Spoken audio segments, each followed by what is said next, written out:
안녕하세요. 저는 박철수라고 합니다. 제 이야기 좀 들어주실래요? 저는 올해 72살입니다. 서울 변두리 낡은 쪽방에서 혼자 살아가고 있습니다. 방 한 칸에 부엌이라고 하기도 민망한 작은 공간 하나, 그게 제 전부였습니다.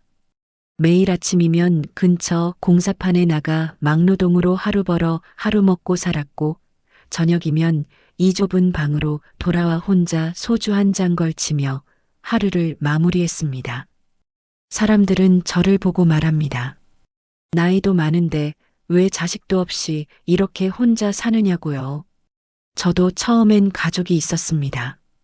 고향에 형님도 계셨고 조카들도 있었습니다. 하지만 그게 벌써 40년 전 이야기입니다.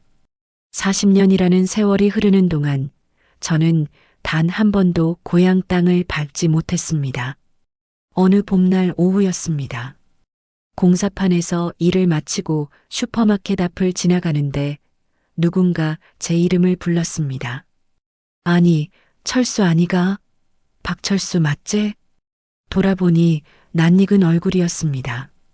고향 마을에서 함께 자란 김씨 아저씨였습니다. 40년 만에 보는 고향 사람이었습니다. 반가운 마음보다 먼저 가슴이 철렁 내려앉았습니다. 고향 소식을 듣는 게 두려웠습니다. 오래간만이구만. 그동안 어찌 지냈나? 그저 그렇게 살았습니다. 저는 짧게 대답했습니다.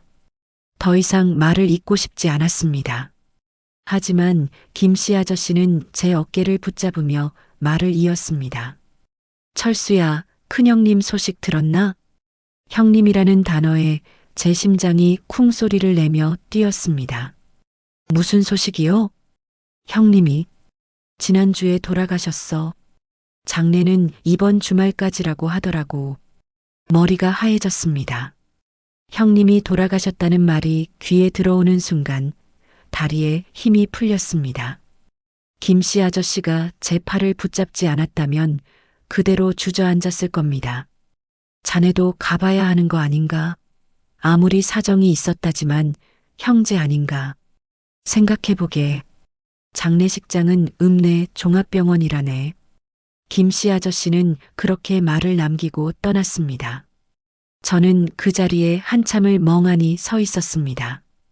쪽방으로 돌아온 저는 침대 밑에서 낡은 가방을 꺼냈습니다. 먼지를 털어내고 지퍼를 여니 그 안에 누렇게 바랜 봉투 하나가 들어 있었습니다. 40년 전 형님이 제게 보낸 마지막 편지였습니다. 편지를 꺼내 조심스럽게 펼쳤습니다. 종이는 너무 오래되어 조금만 힘을 줘도 찢어질 것 같았습니다. 형님의 서툰 글씨가 눈앞에 어른거렸습니다. 철수야, 형이다. 너무 미안하다. 내가 억울하게 집을 나간 것을 형이 알고 있다. 제발 돌아와라. 이 형이 잘못했다. 우리 다시 가족처럼 지내자. 편지를 읽을 때마다 가슴이 미어졌습니다. 형님은 저를 믿어주셨습니다. 하지만 저는 너무 자존심이 상해서, 너무 억울해서 그 편지를 받고도 돌아가지 못했습니다. 형님이 먼저 찾아오시면 그때 가지라고 생각했습니다. 얼마나 어리석었는지 모릅니다. 이제 형님은 이 세상에 안 계십니다. 제가 찾아가고 싶어도 만날 수 없는 분이 되셨습니다. 저는 밤새 잠을 이루지 못했습니다. 천장만 바라보며 온갖 생각이 머릿속을 스쳐 지나갔습니다. 지금 가도 될까? 조카들이 저를 받아줄까? 아니, 그 전에 저는 그 집에 갈 자격이 있기는 한 걸까? 하지만 결론은 정해져 있었습니다. 형님의 마지막 가는 길을 지켜드리지 못한다면 저는 평생 후회하며 살 것입니다. 다음 날 아침 저는 낡은 양복을 꺼내 입었습니다. 40년 동안 단 한 번도 입지 않았던, 고향을 떠날 때 입었던 바로 그 양복이었습니다. 소매와 바짓단은 낡아서 해졌지만 다른 옷이 없었습니다. 가방에 형님의 편지를 넣고 방문을 잠갔습니다. 언제 다시 돌아올지 모르겠지만 이번만큼은 꼭 가야 했습니다. 버스 터미널로 가는 길, 봄바람이 불었습니다. 꽃향기가 바람에 실려왔습니다. 40년 전 그날도 이렇게 봄날이었습니다. 억울한 마음을 안고 집을 떠났던 그날도 말입니다. 버스에 올랐습니다. 창밖으로 지나가는 풍경을 보며 생각했습니다. 형님, 제가 이제야 갑니다. 너무 늦었습니다. 정말 죄송합니다. 3시간을 달려 고향에 도착했습니다. 읍내 풍경은 많이 달라져 있었습니다.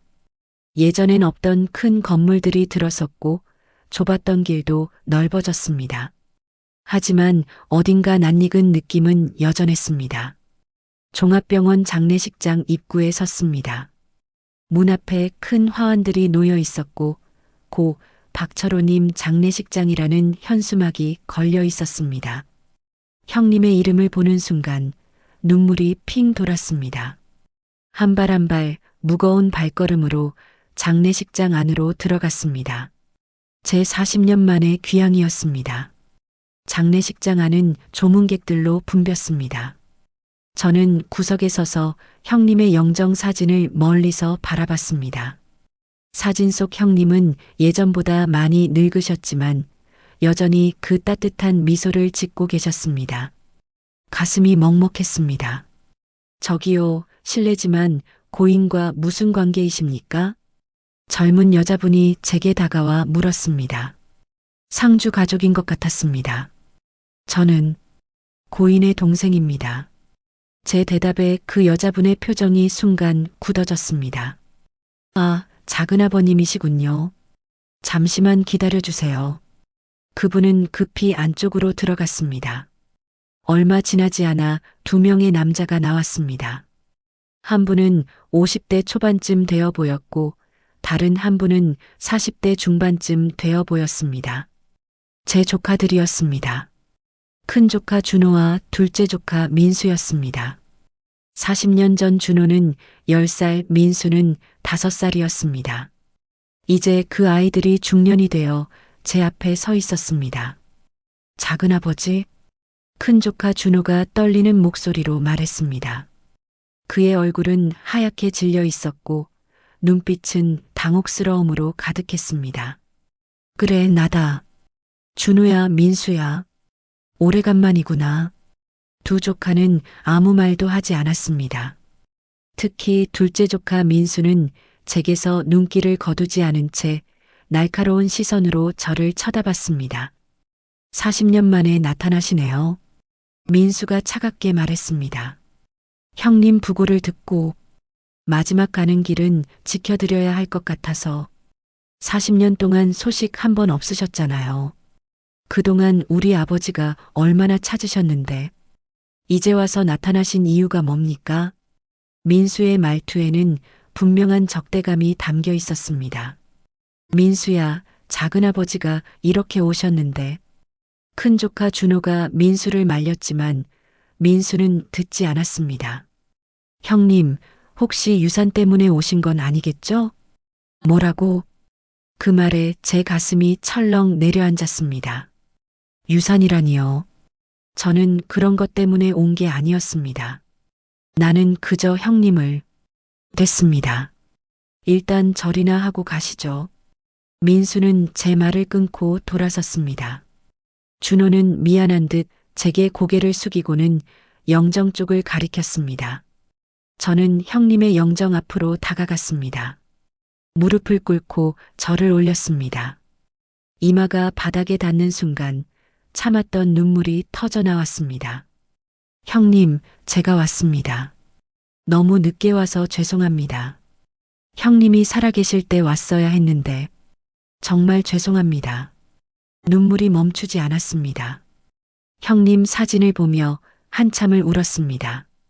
주변 조문객들이 수군거리는 소리가 들렸지만 신경 쓰지 않았습니다. 저분이 누구래?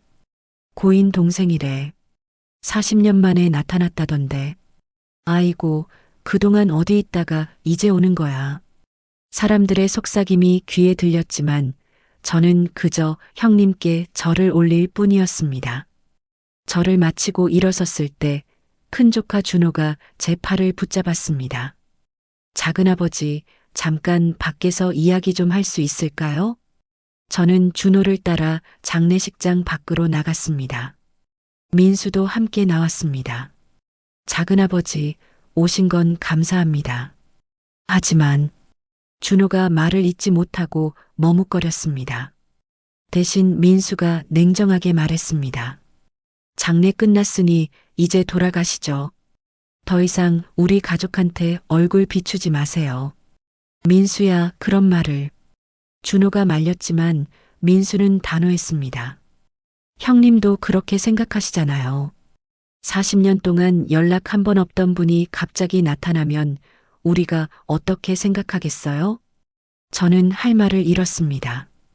조카의 말이 틀린 건 아니었습니다. 40년이라는 세월 동안 저는 단 한 번도 연락하지 않았습니다. 형님이 보낸 편지를 받고도 돌아가지 않았습니다.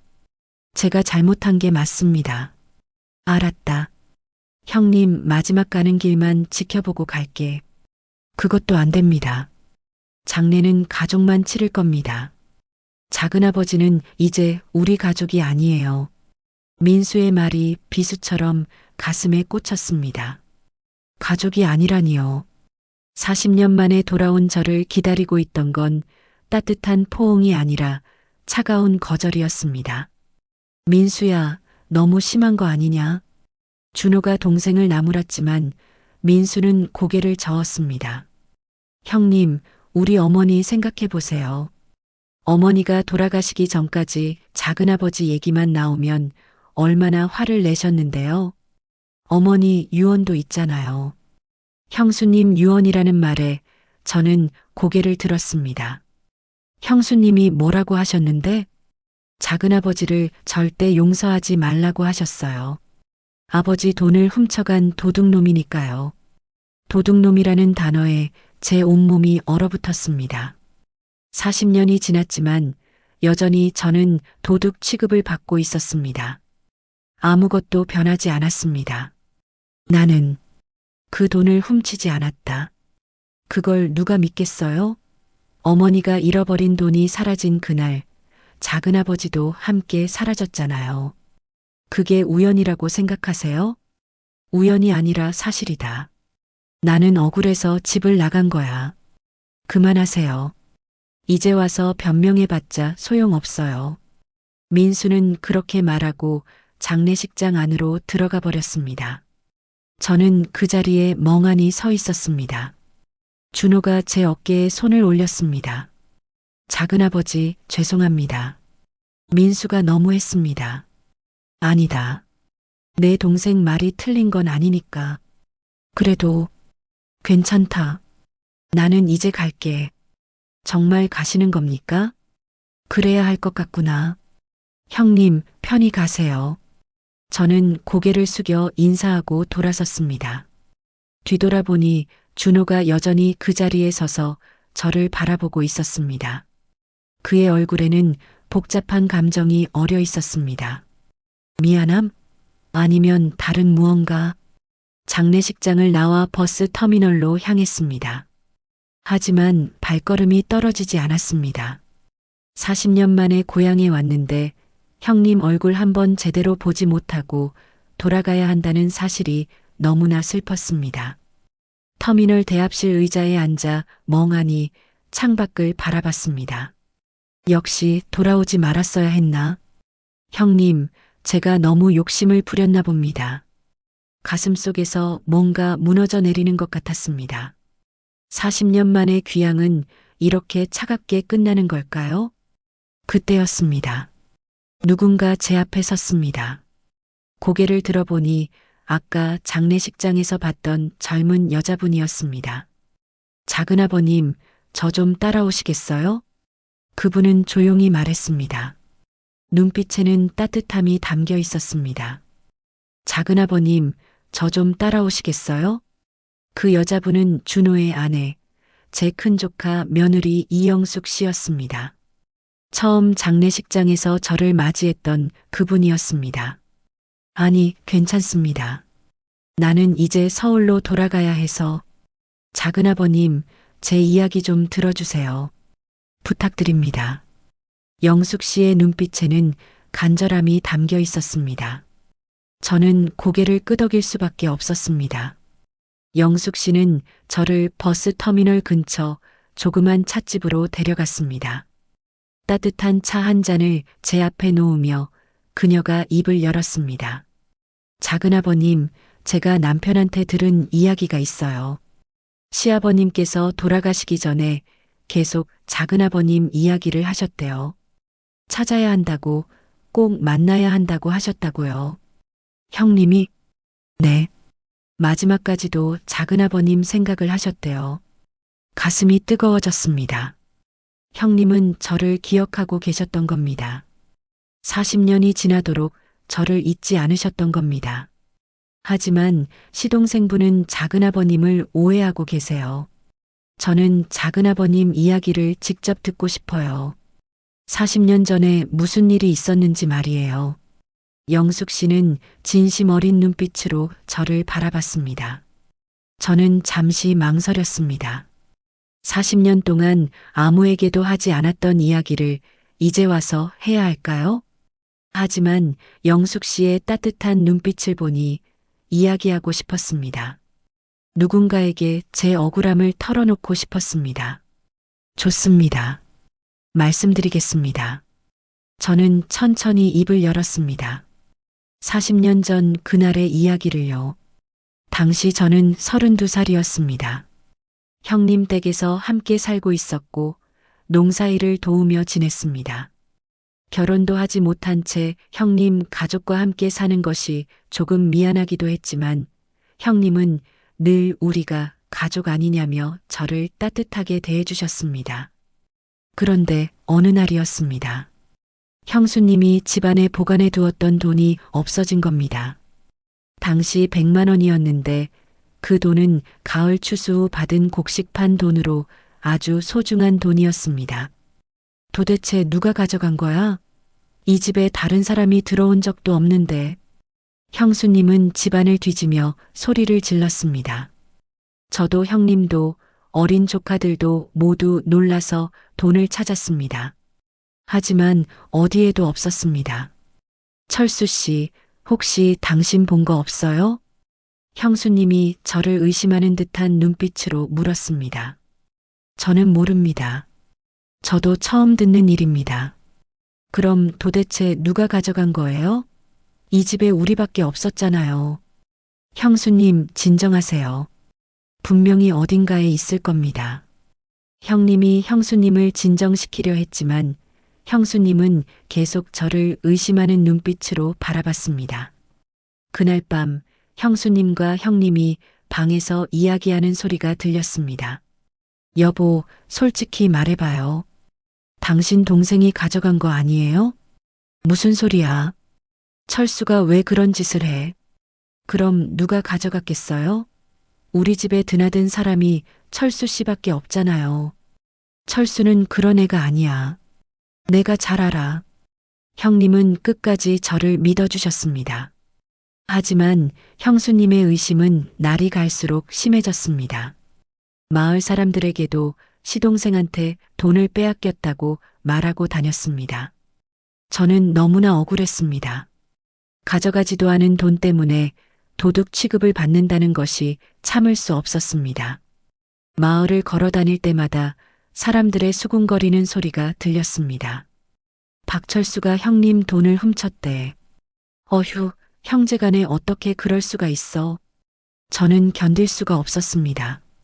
결국 보따리를 싸서 집을 나왔습니다. 형님이 붙잡았지만 저는 뿌리쳤습니다. 형님, 저는 가져가지 않았습니다. 하지만 아무도 저를 믿지 않으니 이제 더 이상 이 집에 있을 수 없습니다. 철수야, 형은 너를 믿는다. 제발 가지 마라. 형님만 저를 믿어주셔도 감사합니다. 하지만 저는 이제 떠나겠습니다. 그렇게 저는 고향을 떠났습니다. 서울로 올라와 이것저것 일을 하며 살아왔습니다. 형님이 보낸 편지를 받았을 때도 너무 자존심이 상해서 돌아가지 못했습니다. 영숙 씨는 제 이야기를 듣고 눈물을 훔쳤습니다. 작은아버님, 정말 억울하셨겠어요. 이제 와서 누가 믿어주겠습니까? 저는 그저 형님 마지막 가는 길이나 지켜보고 싶었을 뿐입니다. 작은아버님, 저는 믿어요. 작은아버님은 그런 분이 아니라고 생각해요. 영숙 씨의 말에 가슴이 뭉클했습니다. 40년 만에 처음으로 저를 믿어주는 사람을 만난 것 같았습니다. 작은아버님, 오늘 저희 집에서 주무시고 가세요. 집이 비어 있어요. 모두 장례식장에 있으니까요. 아니, 괜찮습니다. 조카들이 알면 또 오해할 텐데. 제가 책임지겠습니다. 작은아버님은 이 집 식구예요. 당연히 집에서 주무셔야죠. 영숙 씨는 저를 형님 댁으로 데려갔습니다. 40년 만에 다시 보는 옛집이었습니다. 집은 많이 달라져 있었습니다. 옛날 초가집은 사라지고 새로운 벽돌집이 들어서 있었습니다. 하지만 마당의 감나무는 여전히 그 자리에 있었습니다. 제가 어렸을 때 형님과 함께 심었던 그 나무였습니다. 이 나무, 아직도 여기 있네요. 시아버님이 평생 아끼신 나무예요. 절대 베지 말라고 하셨대요. 마당에 서서 감나무를 올려다봤습니다. 나무는 제법 크게 자라 있었습니다. 40년이라는 세월 동안 저 나무도 이렇게 자랐구나 싶었습니다. 영숙 씨는 저를 집 안으로 안내했습니다. 거실 벽에는 가족 사진들이 걸려 있었습니다. 형님과 형수님, 그리고 조카들의 사진이었습니다. 저만 없었습니다. 저는 이 집에서 지워진 사람이었습니다. 작은아버님, 저녁 드세요. 제가 준비했어요.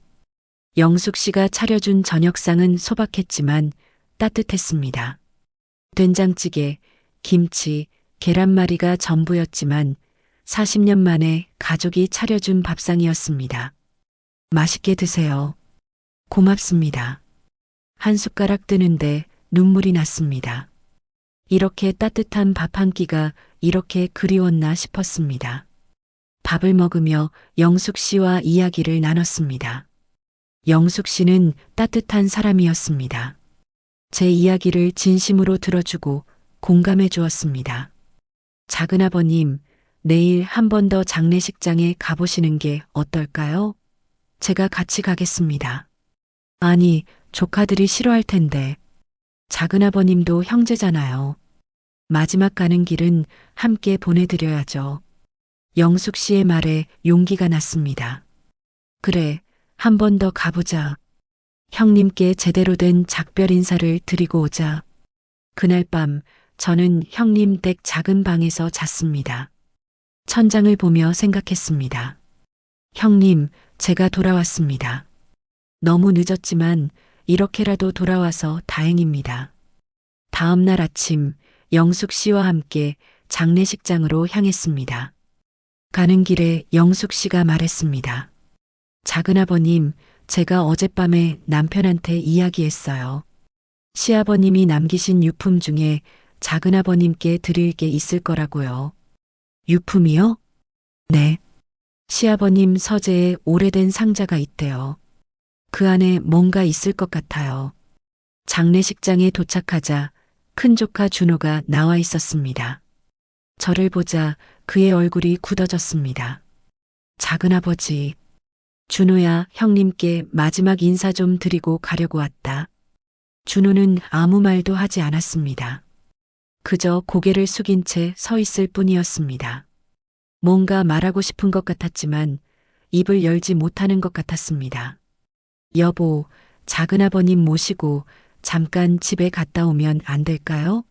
시아버님 서재 정리 좀 하려고요. 영숙 씨가 남편에게 말했습니다. 준호는 잠시 망설이더니 고개를 끄덕였습니다. 알았어. 민수한테는 내가 말할게. 우리 셋은 다시 집으로 돌아왔습니다.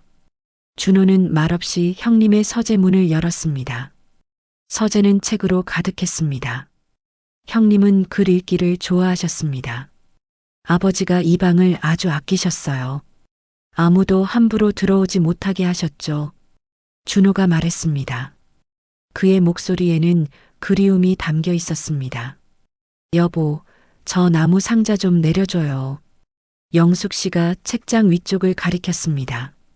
준호가 의자를 가져와 올라가서 오래된 나무 상자를 내렸습니다. 먼지가 수북이 쌓여 있었습니다. 상자를 열자 그 안에는 편지들과 서류들이 가득 들어 있었습니다. 이게 뭐지? 준호가 편지들을 하나씩 꺼냈습니다. 그리고 그 중 하나를 보더니 얼굴이 하얗게 질렸습니다. 이건 뭔데 그래요? 영숙 씨가 물었습니다. 준호는 떨리는 손으로 편지를 펼쳤습니다. 그리고 천천히 읽기 시작했습니다. 작은아버지께 형이 이 편지를 쓴다. 동생아, 너무 미안하다. 내가 억울하게 집을 나간 것을 형이 늦게나마 알았다. 제발 용서해다오. 형이 잘못했다. 다시 돌아와 다오. 우리 가족이 되어 다오. 준호의 목소리가 떨렸습니다. 편지를 읽는 그의 눈에서 눈물이 흘러내렸습니다. 이 편지가 언제 쓴 거예요? 영숙 씨가 물었습니다. 준호가 날짜를 확인했습니다. 20년 전이에요. 아버지가 20년 전에 작은아버지를 찾으려고 하셨나 봐요. 저는 그 자리에 주저앉고 말았습니다. 형님이 20년 전부터 저를 찾으셨다니요. 그동안 형님은 저를 찾고 계셨던 겁니다. 그리고 이것 좀 보세요. 준호가 다른 서류를 꺼냈습니다. 유언장이었습니다. 나 박철호는 다음과 같이 유언한다. 뒷산밭 2,000평은 동생 박철수에게 남긴다. 철수야, 형이 미안하다. 이것밖에 줄 게 없구나. 유언장을 보는 순간 눈물이 쏟아졌습니다. 형님은 저를 잊지 않으셨습니다. 끝까지 저를 동생으로 생각하고 계셨습니다.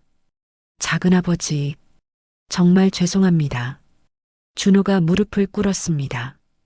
저희가 작은아버지를 오해했습니다. 아버지는 작은아버지를 끝까지 믿으셨어요. 준호야, 저희가 잘못했습니다. 제발 용서해 주세요. 준호는 바닥에 이마를 대고 울었습니다. 저는 조카의 어깨를 붙잡았습니다. 일어나거라. 내 잘못이 아니다. 아닙니다. 저희가 작은아버지를 쫓아냈잖아요. 그건 어쩔 수 없었던 일이야. 영숙 씨가 다른 편지들을 살펴보더니 말했습니다. 여보, 이 편지들 좀 봐요. 시아버님이 작은아버지 주소를 찾으려고 여기저기 문의하신 것들이에요. 편지들을 보니 형님은 정말로 저를 찾으려고 애쓰셨던 것 같았습니다.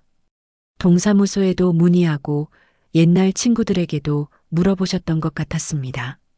하지만 저는 서울 변두리 쪽방에서 이름도 없이 살아가고 있었기에 찾을 수 없었던 겁니다. 작은아버지, 이제라도 진실을 밝혀야 합니다. 영숙 씨가 말했습니다. 진실이라니? 40년 전 그 돈 사건 말이에요. 작은아버지는 분명 결백하세요. 그걸 증명해야 해요. 이제 와서 어떻게 증명합니까? 증거도 없고 형수님도 돌아가셨는데. 그래도 진실은 밝혀져야 합니다. 그때 준호가 입을 열었습니다. 작은아버지, 사실은 준호의 목소리가 떨렸습니다. 뭔가 말하려다가 다시 입을 다물었습니다. 준호야, 무슨 말을 하려고 했니? 아니에요. 아무것도 아닙니다. 준호는 고개를 돌렸습니다. 하지만 그의 얼굴에는 뭔가 괴로워하는 표정이 역력했습니다. 저는 직감했습니다. 준호가 뭔가 숨기고 있다는 것을요. 40년 전 그날의 진실과 관련된 무언가를 알고 있다는 것을요. 준호야, 내가 뭔가 알고 있는 거 아니냐? 말해다오. 형님을 위해서라도 진실을 밝혀야 하지 않겠니? 준호는 고개를 숙인 채 대답하지 않았습니다. 그의 어깨가 떨리고 있었습니다. 영숙 씨가 남편의 손을 잡았습니다. 여보, 이제 말해야 해요. 작은아버님께서 너무 억울해 하셨잖아요. 나는 준호가 입을 열려다가 다시 닫았습니다. 무언가 말하고 싶지만 용기가 나지 않는 것 같았습니다. 괜찮다. 말하고 싶지 않으면 하지 않아도 된다. 저는 조카를 더 이상 압박하고 싶지 않았습니다. 이미 형님이 저를 믿어주셨다는 것만으로도 충분했습니다. 작은아버지, 조금만 시간을 주세요. 제가 꼭 말씀드리겠습니다. 준호가 떨리는 목소리로 말했습니다. 알았다. 천천히 생각해 보거라. 우리는 서재를 나왔습니다. 하지만 제 마음속에는 의문이 가득했습니다. 준호가 알고 있는 진실은 무엇일까? 40년 전 그날 도대체 무슨 일이 있었던 걸까? 저는 마당에 감나무를 올려다봤습니다. 40년의 세월이 흘렀지만 진실은 아직 묻혀 있었습니다. 그 진실이 드러나는 날이 올까요? 그날 저녁 다시 장례식장으로 돌아왔습니다. 장례는 3일장으로 내일이 마지막 날이었습니다. 조문객들이 하나둘 돌아가고 장례식장은 한산해졌습니다. 저는 영정 앞에 앉아 형님을 바라봤습니다.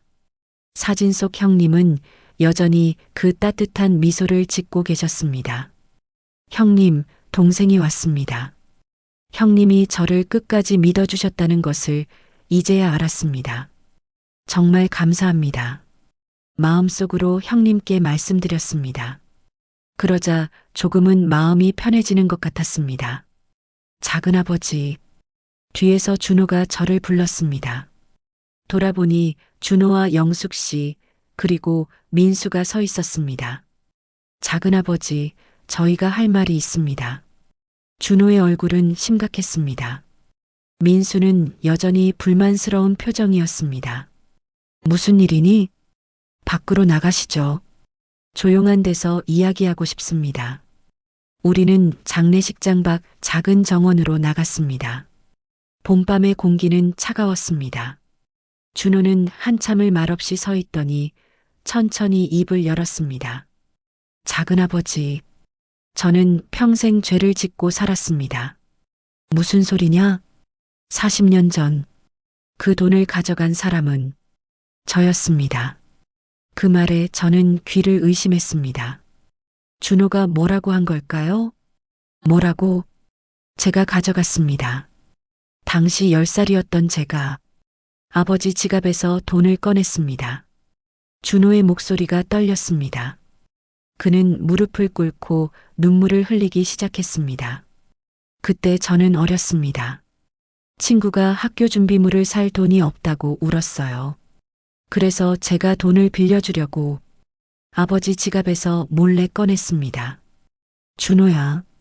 그런데 그 다음날 어머니가 돈이 없어졌다고 난리가 났고 작은아버지를 의심하셨어요. 저는 너무 무서워서 말을 못했습니다. 어린아이라서 용기가 없었습니다.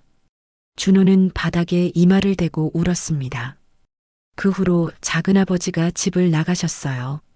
저는 제 잘못인 걸 알았지만 말할 수가 없었어요. 시간이 지날수록 더 말하기 힘들어졌어요. 저는 그 자리에 주저앉고 말았습니다.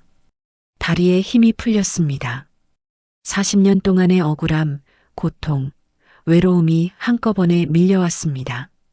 그럼 내가 40년을 말이 나오지 않았습니다. 가슴이 터질 것 같았습니다. 제가 30살이 되었을 때 견딜 수가 없어서 아버지한테 고백했어요. 아버지는 충격을 받으셨어요. 그날부터 작은아버지를 찾기 시작하셨어요. 형님이 알고 계셨단 말이냐? 네. 20년 전부터 아버지는 작은아버지를 찾으려 애쓰셨어요. 하지만 주소를 몰라서 끝내 찾지 못하셨어요. 준호의 아내 영숙 씨도 눈물을 흘렸습니다. 작은아버님, 정말 죄송합니다. 저희가 너무 늦게 진실을 말씀드렸습니다. 저는 하늘을 올려다봤습니다. 별들이 반짝이고 있었습니다. 40년 전 고향을 떠나던 그날 밤에도 이렇게 별이 빛나고 있었습니다. 그럼 나는 왜 이렇게 살아야 했던 걸까? 내 인생은 도대체 뭐였단 말인가? 분노가 치밀어 올랐습니다. 동시에 허무함도 밀려왔습니다. 어린아이의 실수 하나 때문에 제 인생이 이렇게 된 겁니다. 작은아버지, 용서해 주세요. 제발. 준호가 제 발을 붙잡았습니다. 용서라고? 저는 차갑게 말했습니다. 내가 지금 용서를 구하면 40년이 돌아오느냐? 죄송합니다. 정말 죄송합니다. 준호는 계속 울었습니다.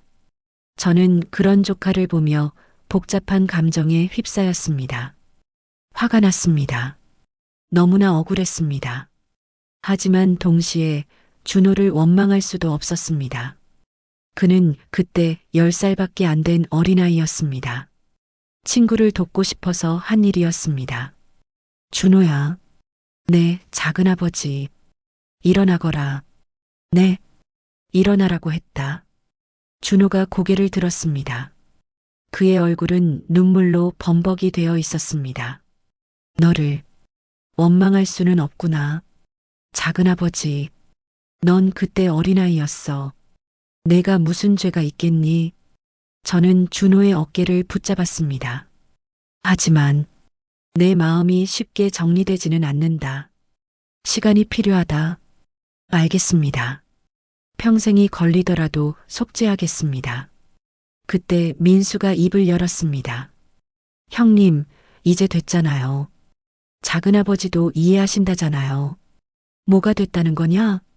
제가 민수를 보며 물었습니다. 진실도 밝혀졌고 작은아버지도 용서하신다고 하셨잖아요. 이제 끝난 거 아닙니까? 끝이라고? 네. 이제 각자 살던 대로 사시면 되잖아요. 민수의 말에 제 가슴이 철렁했습니다. 그게 무슨 말이냐? 작은아버지는 서울로 돌아가시고 저희는 여기서 살고요. 아버지 장례도 내일 끝나니까 그냥 헤어지는 게 나을 것 같아요. 민수야. 준호가 동생을 나무랐지만 민수는 개의치 않았습니다. 형님, 솔직히 말해요. 40년 동안 남처럼 살았는데 이제 와서 가족이라고 할 수 있어요? 민수의 말이 가슴에 비수처럼 꽂혔습니다. 그 말이 틀리지 않았기 때문입니다. 민수야, 너무한 거 아니냐? 영숙 씨가 소리쳤지만 민수는 고개를 저었습니다. 저는 현실적으로 말하는 거예요. 과거는 과거고 이제 각자 살아가야죠. 저는 더 이상 들을 수가 없었습니다. 돌아서서 정원을 나왔습니다. 작은아버지, 잠깐만요. 준호가 뒤쫓아왔지만 저는 멈추지 않았습니다. 진실을 알게 되었지만 그것이 저를 자유롭게 해주지는 못했습니다. 오히려 더 큰 공허함만 남았습니다. 나는 도대체 뭐란 말인가? 그날 밤 저는 형님 댁으로 돌아갔습니다. 영숙 씨가 저를 데려가겠다고 했지만 저는 혼자 걷고 싶었습니다. 밤길을 걸으며 40년의 세월을 돌이켜봤습니다. 서울 쪽방에서의 외로운 밤들, 막노동판에서의 힘든 나날들, 명절 때마다 느꼈던 쓸쓸함, 그 모든 것이 한 아이의 실수 때문이었습니다. 집에 도착하니 마당에 감나무가 달빛에 비쳐 있었습니다. 나무 아래 서서 하늘을 올려다봤습니다. 형님, 저는 이제 어떻게 해야 할까요? 다음 날 아침 장례식장에서 형님의 발인이 있었습니다. 형님의 관이 운구차에 실렸습니다. 마지막으로 형님을 모시는 길이었습니다. 저도 상주들과 함께 장례 행렬에 따라갔습니다. 민수는 여전히 저를 못마땅하게 바라봤지만 준호와 영숙 씨는 제 손을 꼭 잡아주었습니다. 산에 올라 묘지에 도착했습니다. 형수님 묘 옆에 형님이 묻히실 자리였습니다. 관이 땅에 내려지고 흙이 덮이기 시작했습니다. 저는 무릎을 꿇고 형님께 마지막 인사를 드렸습니다. 형님, 편히 쉬세요. 동생이 너무 늦게 왔습니다. 용서하세요. 장례가 끝나고 모두 산을 내려갔습니다. 저는 조금 뒤에 혼자 내려가려고 형님 묘 앞에 남았습니다. 한참을 앉아 있다가 일어서려는데 뒤에서 목소리가 들렸습니다. 작은아버지. 돌아보니 민수가 서 있었습니다. 할 말이 있습니다. 뭔데? 솔직히 말씀드리겠습니다. 저는 작은아버지를 믿을 수가 없어요. 40년 동안 없다가 갑자기 나타나셨잖아요. 형님이 진실을 밝혔다고 해도 그게 뭐가 달라집니까? 민수야, 너는 나를 어떻게 생각하는 거냐? 모르겠어요. 하지만 한 가지는 확실해요. 우리 가족한테 다가오지 마세요. 민수의 말이 날카롭게 제 가슴을 찔렀습니다. 형님은 죄책감에 작은아버지를 받아들이려고 하시겠지만 저는 아니에요. 제가 보기엔 작은아버지는 그냥 남이에요. 남이라고? 네. 피는 같을지 몰라도 40년 동안 남처럼 살았으니 남이죠. 저는 더 이상 참을 수가 없었습니다. 좋다. 내 뜻대로 하마. 나는 이제 떠나겠다. 잘 생각하셨어요. 그게 모두를 위해 좋습니다. 민수는 그렇게 말하고 돌아서 산을 내려갔습니다. 저는 그 자리에 주저앉고 말았습니다. 역시 나는 이 집안의 사람이 아니었구나. 한참 후 산을 내려왔습니다. 집으로 돌아와 짐을 쌌습니다. 이제 정말 떠날 때가 된 것 같았습니다. 가방에 형님의 편지를 넣었습니다. 그것만은 가져가야 했습니다. 작은아버님, 영숙 씨가 급히 들어왔습니다. 어디 가시려고요? 서울로 돌아가야겠습니다. 안 돼요. 시동생이 한 말 신경 쓰지 마세요. 아니, 민수 말이 맞습니다. 40년 동안 남처럼 살았으니 이제 와서 가족이라고 할 수는 없죠. 그래도 작은아버님은 이 집안 식구예요. 아닙니다. 저는 이미 이 집에서 지워진 사람입니다. 그때 준호가 들어왔습니다. 작은아버지, 제발 가지 마세요. 준호야, 내가 여기 있으면 너희만 힘들다. 민수 말이 틀리지 않아. 아닙니다. 민수가 잘못했어요. 제가 동생한테 다시 이야기하겠습니다. 안 돼. 억지로 가족이 될 수는 없는 거야. 저는 가방을 들고 문으로 향했습니다. 작은아버지, 준호가 제 앞을 막아섰습니다. 비켜다오. 안 됩니다. 작은아버지는 제 잘못 때문에 평생 고생하셨어요. 이제라도 제가 모셔야 합니다. 모신다고? 너희 아우는 나를 원하지 않잖니. 민수 생각은 제가 바꾸겠습니다. 아니다. 사람 마음은 강제로 바꿀 수 없어. 민수는 나를 남으로 생각하고 그게 맞는 말이야. 작은아버지, 준호의 눈에서 눈물이 흘렀습니다. 제발 가지 마세요. 저를 용서해 주세요. 준호야, 나는 너를 용서한다. 하지만 나는 떠나야 해. 그게 모두를 위해 좋은 일이야. 저는 준호를 밀어내고 밖으로 나갔습니다. 작은아버님, 영숙 씨와 준호가 뒤쫓아왔지만 저는 돌아보지 않았습니다. 마당의 감나무를 마지막으로 바라봤습니다. 형님과 함께 심었던 그 나무. 이제 다시는 볼 수 없을 것입니다. 대문을 나서는데 민수가 집 앞에 서 있었습니다. 떠나시는군요. 그래, 내가 원하는 대로 해주마. 잘 가세요. 민수는 냉정하게 말했습니다. 저는 더 이상 아무 말도 하지 않았습니다. 버스 터미널로 가는 길, 고향의 풍경이 눈에 들어왔습니다. 어린 시절 뛰어놀던 개울, 형님과 함께 걷던 길. 이제 모두 추억이 되었습니다. 터미널에 도착해 표를 끊었습니다. 서울행 버스는 1시간 후 출발이었습니다. 대합실에 앉아 창밖을 바라봤습니다. 40년 만에 돌아온 고향이었지만 머무를 곳은 없었습니다. 형님, 제가 또 떠납니다. 이번에는 정말 끝입니다. 다시는 돌아오지 않겠습니다. 시계를 보니 출발까지 30분 남았습니다.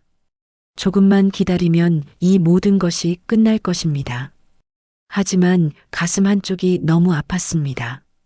진실을 알게 되었지만 그것이 저를 자유롭게 해주지 못했습니다. 오히려 더 큰 슬픔만 남았습니다. 이제 정말 끝이구나. 내 가족도, 내 고향도 모두 끝났구나. 눈물이 흘러내렸습니다. 40년 동안 참았던 눈물이 터져 나왔습니다. 버스 터미널 대합실. 출발까지 20분 남았습니다.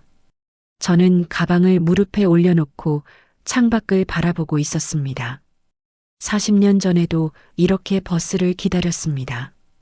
억울한 마음을 안고 고향을 떠나던 그날도 말입니다. 그때와 지금이 무엇이 달라졌을까요? 진실을 알게 되었지만 여전히 저는 떠나야 합니다. 형님, 동생은 끝내 이 집안의 일원이 될 수 없나 봅니다. 그때였습니다. 작은아버님, 멀리서 누군가 제 이름을 부르는 소리가 들렸습니다. 고개를 들어보니 영숙 씨가 숨을 헐떡이며 달려오고 있었습니다. 작은아버님, 잠깐만요. 영숙 씨는 터미널 안으로 뛰어들어와 제 앞에 섰습니다. 숨을 몰아쉬며 가방에서 무언가를 꺼냈습니다. 이걸 보셔야 해요. 뭡니까? 시아버님이 남기신 편지예요. 영숙 씨가 내민 것은 낡은 봉투였습니다. 봉투 겉면에는 동생 철수에게라고 적혀 있었습니다. 형님의 글씨였습니다. 이게 어디서 나온 겁니까? 서재를 다시 정리하다가 책 사이에서 발견했어요. 시아버님이 마지막까지 보관하고 계셨던 것 같아요. 영숙 씨의 눈에서 눈물이 흘렀습니다. 제발 읽어보세요. 그러고 나서 가실 거면 가세요. 저는 떨리는 손으로 봉투를 받았습니다. 봉투를 열고 편지지를 꺼냈습니다. 형님의 서툰 글씨가 눈에 들어왔습니다. 편지를 읽기 시작했습니다. 철수야, 형이다. 이 편지를 쓰는 지금 형은 병원 침대에 누워 있다. 의사 선생이 시간이 얼마 남지 않았다고 하더구나. 그래서 이 편지를 쓴다. 철수야, 형이 미안하다. 평생 너에게 미안하게 살았다. 내가 억울하게 집을 나간 그날부터 형은 단 하루도 편하게 잠을 잔 적이 없었다. 20년 전에 준호한테 진실을 들었다. 그 아이가 그때 10살 때 아버지 지갑에서 돈을 꺼낸 거였더구나. 친구를 도와주려고 한 일이었지만 그 일 때문에 내 인생이 망가졌구나. 형이 너무 늦게 알았다. 20년 전부터 너를 찾으려고 애를 썼지만 끝내 찾지 못했다. 내 주소를 몰랐고 내가 어디서 어떻게 사는지 알 수가 없었다. 철수야, 형은 평생 너를 믿었다. 내가 그런 짓을 할 아이가 아니라는 걸 형은 알고 있었다. 하지만 형수를 설득하지 못했고 마을 사람들의 소문을 막지 못했다. 형이 무능했다. 내가 집을 나간 그날 밤 형은 뒤쫓아가려고 했다. 하지만 형수가 막았다. 도둑놈을 왜 찾느냐고 했다. 형은 그날 형수와 크게 싸웠다. 하지만 형수를 설득하지 못했다. 그 후로 형은 평생 죄책감 속에 살았다. 동생을 지켜주지 못한 형으로서의 죄책감. 내가 어디선가 힘들게 살고 있을 거라는 생각에 마음이 아팠다. 철수야, 혹시 이 편지를 읽게 된다면 제발 형을 용서해다오. 그리고 형이 남긴 것들을 받아다오. 뒷산밭은 내 것이다. 형이 평생 아껴둔 땅이다. 그것이라도 내게 주고 싶다. 그리고 준호와 민수를 너무 원망하지 마라. 준호는 어린아이였고 민수는 어머니 말만 듣고 자란 아이다. 그 아이들도 내 조카다. 철수야, 형이 마지막으로 부탁한다. 제발 우리 집으로 돌아와다오. 내가 있어야 할 곳은 여기다. 고향이다. 가족 곁이다. 형은 이제 곧 떠난다. 하지만 내가 언젠가 돌아올 거라는 희망을 품고 간다. 제발 돌아와다오. 형이 못다한 미안함을 전해다오. 사랑한다, 동생아. 평생 고마웠다. 그리고 미안하다. 형 철호가 편지를 읽는 동안 눈물이 멈추지 않았습니다. 손이 떨려서 편지를 제대로 잡을 수가 없었습니다. 형님, 형님, 형님은 끝까지 저를 생각하셨습니다. 마지막 순간까지 동생을 걱정하셨습니다. 저를 집으로 돌아오라고, 가족이 되어달라고 부탁하셨습니다. 작은아버님, 영숙 씨가 제 어깨에 손을 올렸습니다. 시아버님이 얼마나 작은아버님을 그리워하셨는지 저도 남편한테 들었어요. 돌아가시기 전까지 계속 작은아버지 이야기만 하셨대요. 저는 편지를 가슴에 꼭 안았습니다. 형님, 제가 너무 늦었습니다. 죄송합니다. 그때 터미널 입구에서 소란스러운 소리가 들렸습니다. 고개를 들어보니 준호와 민수가 달려오고 있었습니다. 작은아버지, 준호가 숨을 헐떡이며 제 앞에 섰습니다. 민수도 함께였습니다. 작은아버지, 편지 보셨습니까? 저는 대답 대신 눈물만 흘렸습니다. 준호가 무릎을 꿇었습니다. 그리고 민수도 천천히 무릎을 꿇었습니다. 작은아버지, 저희가 정말 잘못했습니다. 준호의 목소리가 떨렸습니다. 아버지가 평생 작은아버지를 찾으셨어요. 마지막까지 작은아버지 생각만 하셨어요. 그리고 저도 잘못했습니다. 민수가 고개를 숙이며 말했습니다. 작은아버지를 너무 차갑게 대했습니다.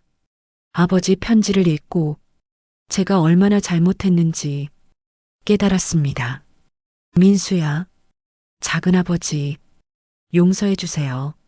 저희 아버지를 위해서라도 저희 곁에 있어 주세요. 두 조카가 바닥에 이마를 대고 울었습니다. 주변 사람들이 저희를 쳐다봤지만 신경 쓰지 않았습니다. 저는 두 조카를 바라봤습니다. 40년 전 어린아이였던 그 아이들이 이제 중년이 되어 제 앞에 무릎을 꿇고 있었습니다. 형님, 제가 어떻게 해야 할까요? 마음속으로 형님께 물었습니다. 그러자 형님의 목소리가 들리는 것 같았습니다. 철수야, 용서해라. 그들도 내 가족이다. 저는 두 조카의 어깨를 붙잡았습니다. 일어나거라. 얘들아, 작은아버지, 일어나라고 했다. 두 조카가 고개를 들었습니다. 그들의 얼굴은 눈물로 범벅이 되어 있었습니다. 준호야, 민수야, 내 작은아버지, 너희를 용서한다. 작은아버지, 준호가 저를 끌어안았습니다. 민수도 함께 저를 안았습니다. 우리는 버스 터미널 한복판에서 서로를 끌어안고 울었습니다. 40년 만의 화해였습니다. 작은아버지, 집으로 가시죠. 집으로 가세요. 영숙 씨가 눈물을 닦으며 말했습니다. 집이라고? 네. 작은아버님의 집이에요. 이제 돌아가실 때가 됐어요. 저는 형님의 편지를 다시 한번 펼쳐봤습니다. 철수야, 제발 우리 집으로 돌아와다오. 내가 있어야 할 곳은 여기다. 형님의 말씀이 가슴에 와닿았습니다. 알았다. 돌아가마. 집으로 돌아가자. 작은아버지, 조카들이 환하게 웃었습니다. 40년 만에 보는 가족의 미소였습니다. 저는 서울행 버스표를 환불하고 조카들과 함께 집으로 향했습니다. 고향으로 돌아가는 길, 봄바람이 불었습니다. 꽃향기가 바람에 실려왔습니다. 40년 전 떠났던 그날도 이렇게 봄날이었습니다. 하지만 이번에는 혼자가 아니었습니다. 가족과 함께였습니다. 형님, 제가 집으로 갑니다. 이제야 돌아갑니다. 그로부터 석 달이 지났습니다. 아침 해가 떠오르면 저는 뒷산밭으로 올라갑니다. 형님이 남겨주신 2000평의 땅입니다. 저는 그곳에 작은 텃밭을 만들었습니다. 상추, 고추, 토마토, 오이, 여러 채소를 심었습니다. 땅을 일구며 흙을 만지다 보면 형님과 함께 농사를 짓던 어린 시절이 떠올랐습니다. 작은 할아버지, 언덕 아래에서 어린 목소리가 들렸습니다. 고개를 들어보니 준호의 손주, 제 조카 손주인 7살 지민이가 달려오고 있었습니다. 지민아, 천천히 와라. 넘어지겠다. 괜찮아요. 작은 할아버지, 엄마가 점심 가져오래요. 지민이는 작은 도시락 가방을 들고 있었습니다. 영숙 씨가 싸준 점심이었습니다. 그래, 고맙구나. 할아버지랑 같이 먹을까? 네. 지민이와 함께 밭 한쪽에 앉았습니다. 도시락을 열어보니 김밥과 과일이 들어 있었습니다. 할머니가 직접 싸주셨어요. 작은 할아버지 드시라고요. 그래, 같이 먹자. 지민이와 함께 김밥을 나눠 먹었습니다. 아이는 제잘제잘 학교 이야기를 했습니다. 친구들 이야기, 선생님 이야기를 듣다 보면 시간 가는 줄 모릅니다. 작은 할아버지, 우리 아빠가 그러는데요. 작은 할아버지가 오래전에 멀리 가셨다가 이제 돌아오신 거래요. 맞아요? 그래, 맞다. 왜 멀리 가셨어요? 아이의 순수한 질문에 저는 잠시 말을 멈췄습니다. 글쎄다. 할아버지도 잘 모르겠구나. 그냥 그렇게 됐어. 그럼 이제 안 가시는 거죠? 그래, 이제 안 간다. 할아버지는 여기 있을 거야. 다행이다. 저는 작은 할아버지 좋아요. 지민이가 환하게 웃었습니다. 그 웃음을 보니 가슴이 따뜻해졌습니다. 점심을 먹고 지민이를 집으로 보낸 후 저는 다시 밭을 가꾸었습니다. 잡초를 뽑고 물을 주고 땅을 일구었습니다. 오후가 되자 준호가 올라왔습니다. 작은아버지, 일 많이 하셨어요? 아니다. 이 정도는 일도 아니지. 제가 도와드릴까요? 괜찮다. 준호, 너는 회사 일이 바쁘잖니. 준호는 제 옆에 앉았습니다. 한참을 말없이 밭을 바라보더니 입을 열었습니다. 작은아버지, 행복하세요? 응? 여기 고향에 계시는 게 행복하신가 해서요. 저는 잠시 생각했습니다. 행복하냐고요? 글쎄다. 행복이 뭔지는 잘 모르겠다. 하지만 이곳에 있으니 마음이 편하구나. 그렇군요. 준호야, 너는 아직도 나한테 미안해하니? 네. 평생 미안할 것 같아요. 그러지 마라. 이제 다 지난 일이야. 하지만 작은아버지의 40년을. 준호야. 저는 조카의 어깨를 두드렸습니다. 40년은 돌아오지 않는다. 그건 나도 알아. 하지만 그걸 가지고 계속 괴로워하면 앞으로 나갈 수가 없어. 나는 이제 남은 시간을 가족과 함께 보내고 싶다. 그게 내가 원하는 거야. 준호가 눈물을 닦았습니다. 감사합니다, 작은아버지. 저희 곁에 있어 주셔서 나야말로 고맙다. 받아줘서. 해가 지기 시작했습니다. 저는 농기구를 정리하고 준호와 함께 집으로 내려왔습니다. 집에 도착하니 영숙 씨가 저녁을 준비하고 있었습니다. 민수도 와 있었습니다. 작은아버지, 오셨어요? 민수가 반갑게 인사했습니다. 석 달 전과는 완전히 달라진 모습이었습니다. 그래, 왔다. 오늘 제가 소주 한 병 가져왔어요. 같이 드실래요? 그래, 좋지. 저녁 식탁에 둘러앉았습니다. 영숙 씨가 차려준 밥상은 푸짐했습니다. 된장찌개, 불고기, 김치, 나물 반찬들이 가득했습니다. 자, 다들 드세요. 영숙 씨가 밥을 퍼주었습니다. 가족들과 함께하는 저녁 식사. 40년 만에 누리는 행복이었습니다. 작은아버지, 한잔 하시죠. 민수가 소주잔을 건넸습니다. 그래. 잔을 부딪히고 소주를 마셨습니다. 목으로 넘어가는 술이 따뜻했습니다. 작은아버지, 다음 주에 집안 제사가 있는데요. 꼭 참석해 주세요. 제사? 네, 할머니 기일이에요. 작은아버지도 가족이시니까 당연히 함께 하셔야죠. 알았다. 그래야지. 밥을 먹으며 이런저런 이야기를 나눴습니다. 지민이 학교 이야기, 준호 회사 이야기, 민수 사업 이야기. 평범한 일상의 이야기들이었지만 저에게는 너무나 소중했습니다. 저녁을 먹고 마당으로 나왔습니다. 감나무 아래 평상에 앉아 하늘을 올려다봤습니다. 별들이 반짝이고 있었습니다. 작은아버지, 뒤에서 준호가 다가왔습니다. 왜 그러니? 아버지 산소에 같이 가실래요? 내일이 아버지 생신이거든요. 형님 생신이? 네. 매년 생신날이면 산소에 가서 인사드려요. 그래, 가자. 형님께 인사드려야지. 다음 날 아침, 준호, 민수와 함께 형님 산소로 갔습니다. 산소는 깨끗하게 관리되어 있었습니다. 무릎을 꿇고 형님께 절을 올렸습니다. 형님, 동생이 왔습니다.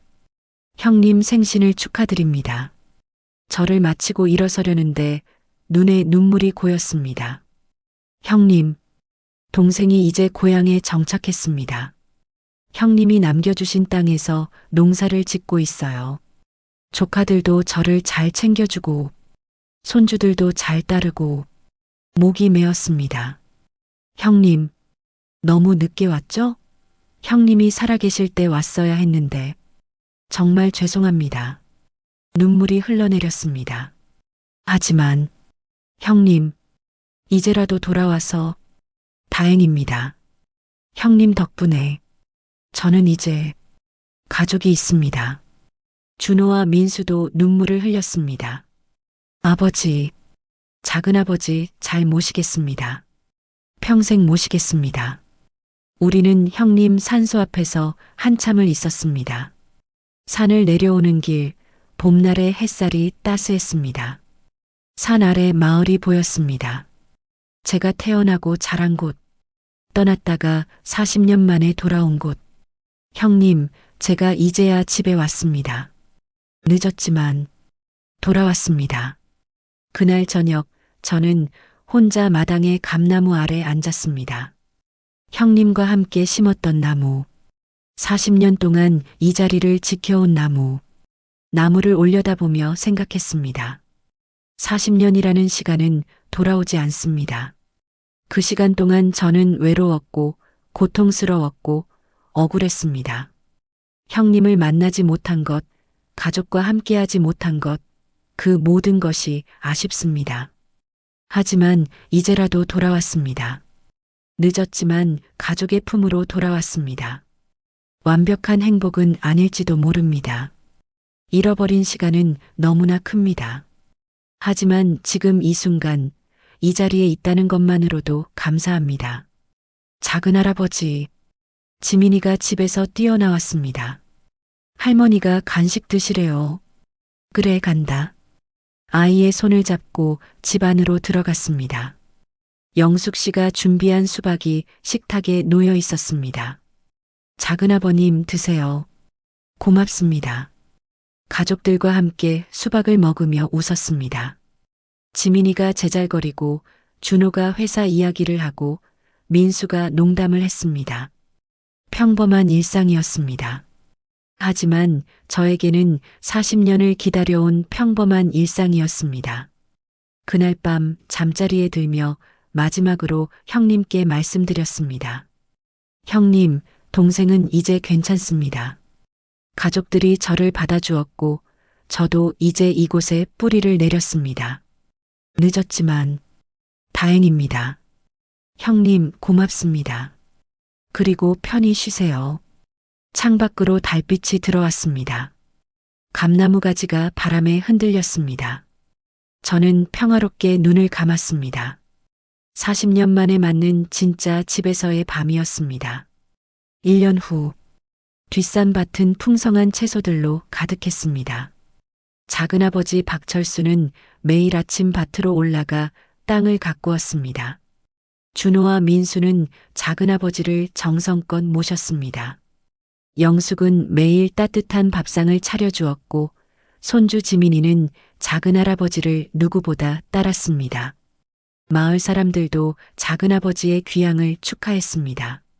40년 전의 오해는 풀렸고 이제 누구도 그를 의심하지 않았습니다. 가끔 작은아버지는 형님 산소를 찾아갔습니다. 그리고 형님께 근황을 전했습니다. 형님, 동생은 잘 지내고 있습니다. 걱정 마세요. 감나무는 매년 가을이면 탐스러운 감을 맺었습니다. 작은아버지는 그 감을 따서 가족들과 나눠 먹었습니다. 늦었지만 따뜻한 귀향이었습니다. 잃어버린 시간은 돌아오지 않지만 남은 시간을 가족과 함께할 수 있다는 것, 그것만으로도 충분히 행복했습니다.